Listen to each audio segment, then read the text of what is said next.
This is YouTube Joseph WM walking with prehistoric Flora. Maybe again, yes, sorry, let's be again. Sorry, I'm off schedule, so I don't think I'm going to be posting walking with Earthlings this week. We'll start that up again next week. Hopefully, the week after that, 2 weeks is when I'll start posting on my other channels again. So this time we'll finish. This is going to be the last episode of the series. So walking with prehistoric Flora, age of mammals. We're in the Cenozoic era, the home of the Paleogene, Neogene, Quaternary periods. So here we are, 49 million years ago in what is now Germany, a huge rainforest. Actually, we're in North America, but still 49 million years ago. This is, the plant I'm going to show you here is,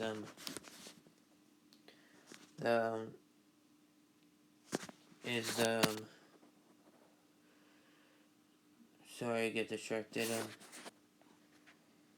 Real quick, the reason why I'm not doing 3 different episodes for each time period is because, there's not enough plants from the prehistoric plants from the Cenozoic era that are extinct, that are not alive today, to do 3 different time periods, at least not in my book, in my Smithsonian Decayed Dinosaur and Prehistoric Life Definitive Visual Guidebook. So I decided to lump it all into one episode. So let's continue.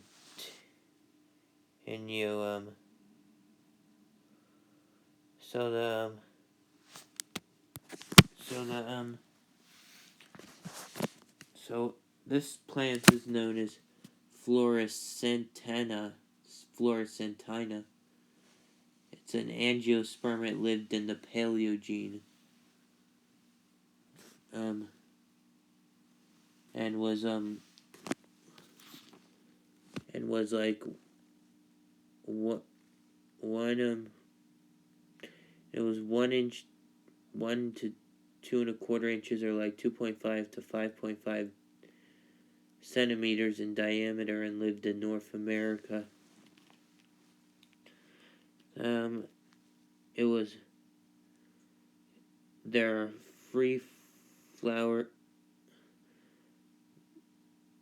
are three known fossil species of this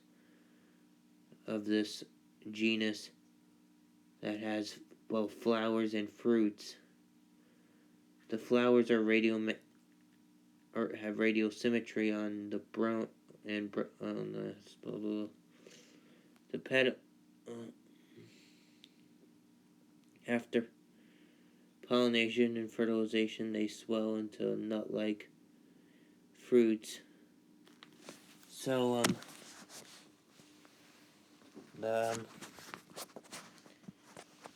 this it's just my reconstruction of the flower, and then also show you all the fossils in this series in a bonus program, just fossils. So then lived alongside birds like Gastornis, even though they were mammals at this time. They can't show due to I'm only allowed 8 scenes per video, and I'm not combined into videos like my Home Alone parody. Not this time. Sorry if I'm talking too slow. They weren't quite the dominant species yet. There was Gastornis, which was 2 meters. Hold on a minute. I don't know about that. So just ignore that noise. It was like over 6.5 feet or 2 meters tall. Lived in the early to mid Eocene, and lived in North America and Europe. It was it was a gastornid. Even though they might look like terror birds, they're not related. So they evolved independently. I don't know what their closest living relatives were. Well, they probably were hold on, I don't know. Gastornis was one of the biggest birds ever to evolve. It was considerably larger than the early mammalian predators and then the early Eocene mammalian predators. And then it's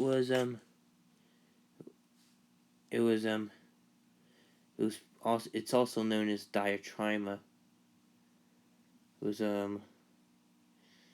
had a beak that it would use to grab early horses and creatures like that, and it would swing them, and it would swing its beak around them, and then that's how it would kill them. Well, if that didn't kill it, the bite would have caused blood. If the swinging didn't grab them around, swinging didn't kill them, they would have died from blood loss. I mean, it's probably so. And now time to leave. Hold on. Now in the Nenogene, this is I'll show you this animal in a little bit.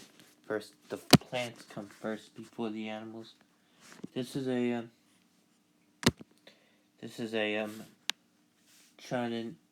Chan Aya, an angiosperm.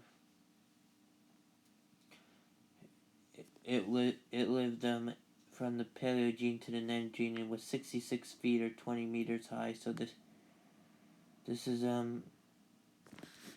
is just the flower. I didn't realize I only reconstructed the flower. So it's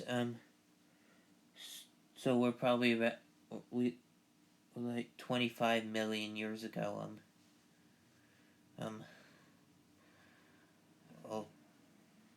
23 or around the 25 million years ago.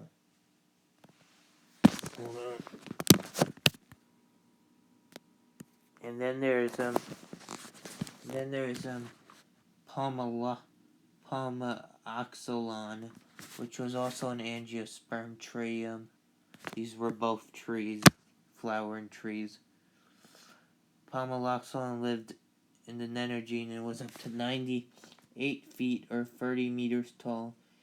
Lived in warm tempered to subtropical areas in the northern hemisphere. And so I would say we're in the very early Miocene the very early Miocene in Eurasia. This is the Paraceratherium, also known as Indricotherium. It was the largest land mammal ever. It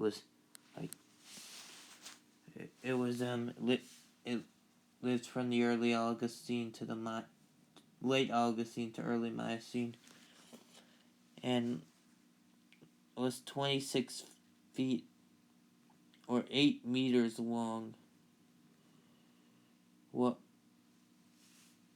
And then it was probably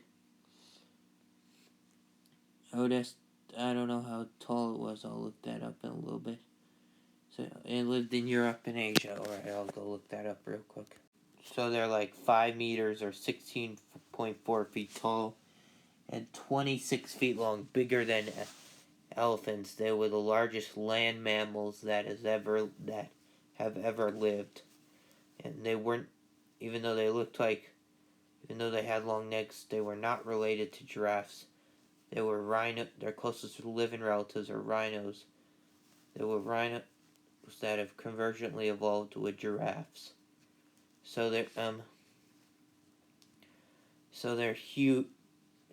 And they were perissodactyls, odd-toed hoof mammals, or odd-toed ungulates, which today include rhinos, tapirs, horses, and their relatives of horses. So Now we're going to move on to the Ice Age, to Northern Europe, to like what is underwater today in the Northern Sea, but back then it was called Doggerland, 30,000 years ago. Starting with the plants. These plants were basically the same ones you would find today in Europe. I know this one is I know this one's out of place. It lived in the tropics worldwide. Even though we're not in the tropics, I'll talk about it anyway. It's called Maritilia. And then it was lived from the Carboniferous period to present. It was a fern, and it grew up. Its fronds grew up to 16.5 feet or 5 meters long. And then there was and this mono.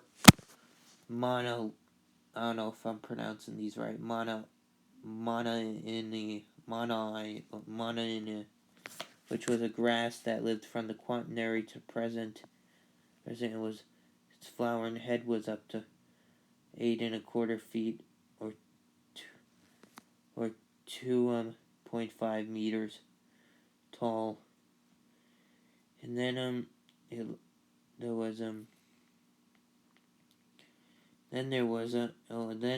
lived in Europe, Siberia, Iran, eastern Canada, and northeastern USA. So and then there's the mammoth, which, sorry, just ignore that noise, which was the most famous of all prehistoric creatures other than dinosaurs. Do I really need to give an introduction on this creature? It was a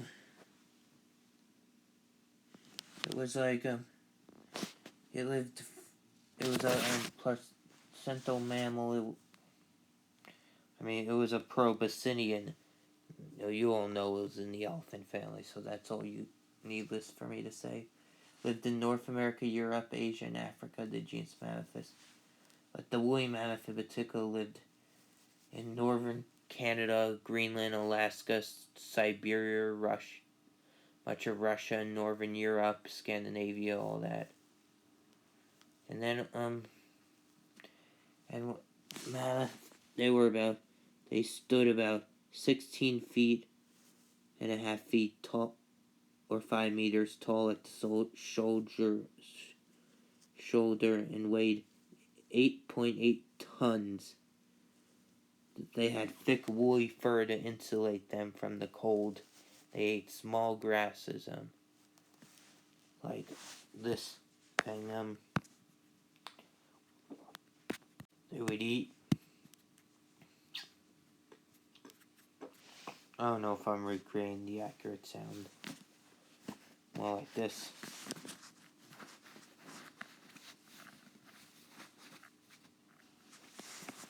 But then all of a sudden, about 10,000 years ago, the mammoths disappeared from the mainland. Hold on, I'm removing that grass. They disappeared from the ice. From the mainland, along with most other Ice Age megafauna. And then but they survived in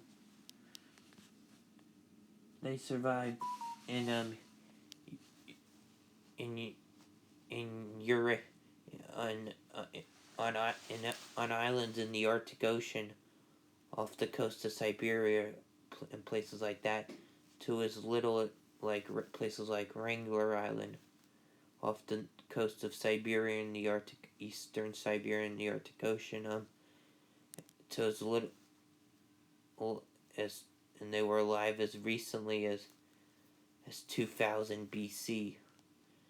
They were dwarf mammoths that have shrunk. That were not this big anymore. They were more like They were only about a third their size. They were about the size of a large dog. And they shrunk due to insular dwarfism. Topic for another time. But, they too eventually disappeared like 4,000 years ago. So mammoths were still alive when the pyramids in Egypt were being built. Anyway, back to plants. So, humans domesticated a lot of plants all around the world, around 10,000 years ago or so, and then, by today, humans they've caused basically a sixth mass extinction event due to hunting, fishing, habitat destruction, collecting invasive species, pollution, and now climate change. Cities cover the plants. A lot of plant animals and also plants have gone extinct because they were driven into extinction by humans. Right, and that's the end of our series. I do hope you enjoyed the series. Don't worry, we're not. Oh, that's the end of the main series, but we're still doing special features. Thank you for watching. Be sure to like, comment, subscribe. As always, I'll see you in the next video. But, oh wait a minute, let's end with a joke. What did